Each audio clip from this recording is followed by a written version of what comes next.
Well, I am very happy to be with you tonight. This all feels very familiar in an oddly different sort of way. Perhaps this is what comedian Robin Williams calls vous avez, meaning never been there before. Truthfully, I'd like to thank and to congratulate those of you who came here tonight. You see, it's likely most of you may have heard ahead of time that I've been asked to talk about that last unspeakable topic in public discourse, money. I will talk about money, but first I want to talk about something more important: vision. Let me start with a question. Whose church is this? I don't mean the building. I mean the Cathedral of Hope. Whose church is this? Yes! Good! I was afraid some of you might say, well, not afraid, but I was expecting some of you to say it was God's church or Christ's church, and I was only going to disagree slightly. I believe that the church exists to serve God or perhaps to advance Christ's message, but I don't think it's God's church or Christ's church. Actually, that question is one I've been posing to your ministers for nearly 9 years now.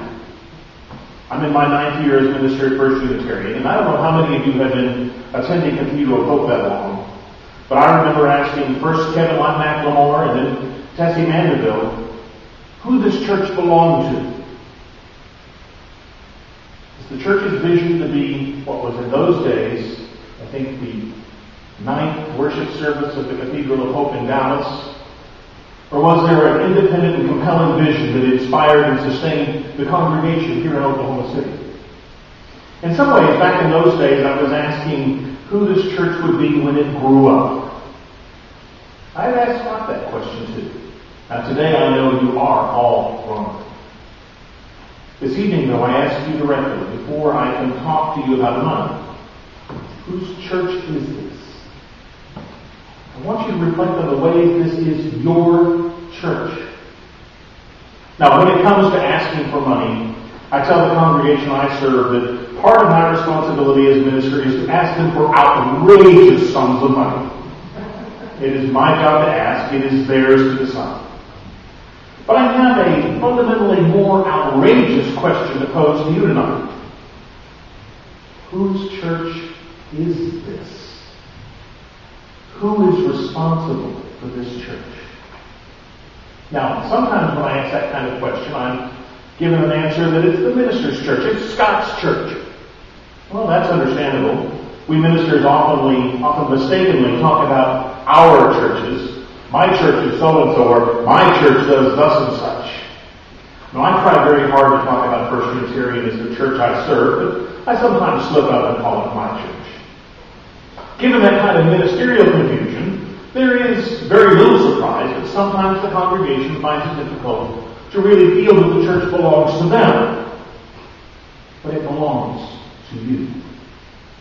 The Cathedral of Hope doesn't belong to Scott, nor does he belong to the church. The Cathedral of Hope of Oklahoma City belongs to you, its members, its community. You own the church. You are the church. Scott serves it.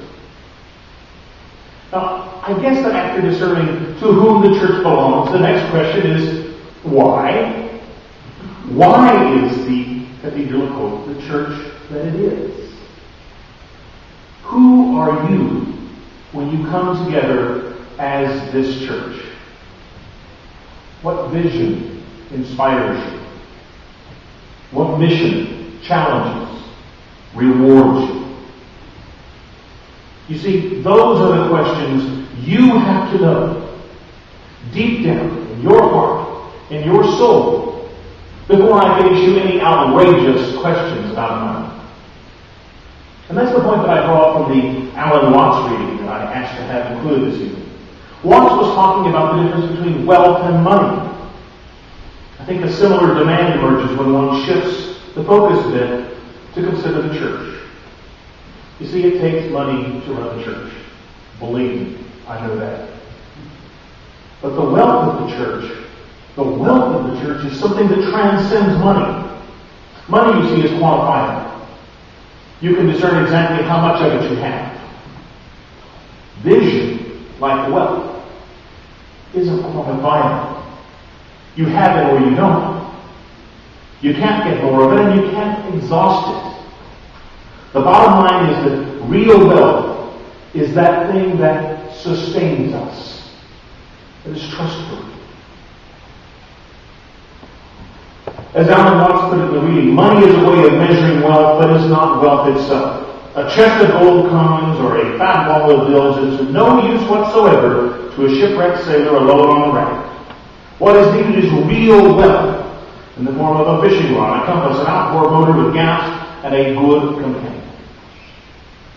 Vision is to the church what that fishing rod, what that boat and motor, what the companion are of that shipwrecked sailor.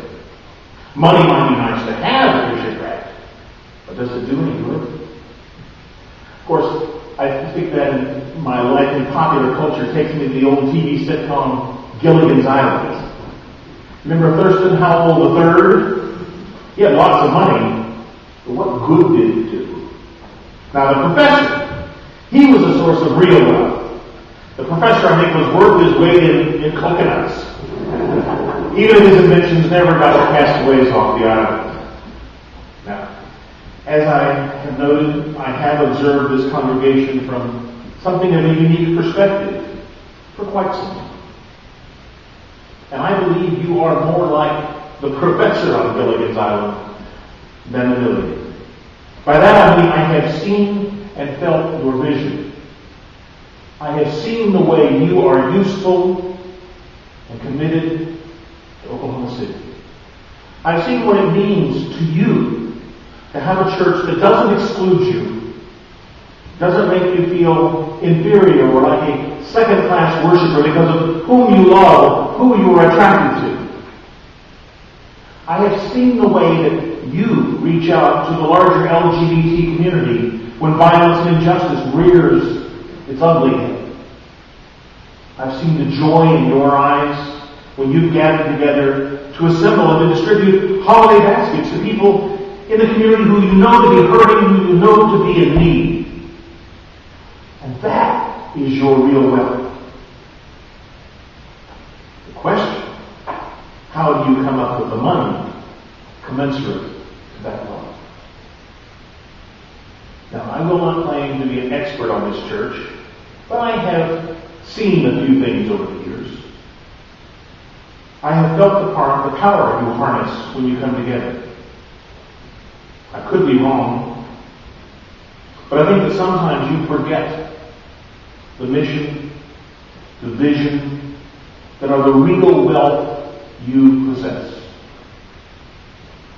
I am also in a position to know something of the financial challenges the church faces. That's why I tell you wealth is important. And I am certain you have it. The reality is that money is important too.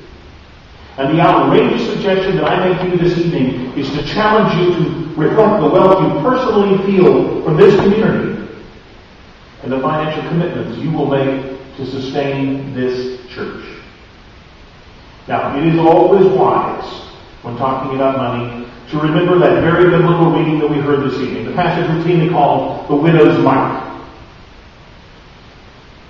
After saying that those who prey upon the widows to further their personal piety and status will be condemned, Jesus stands with those who give greatly from their heart, saying, "Truly I tell you, this poor widow has put in more than all those who are contributing to the treasury.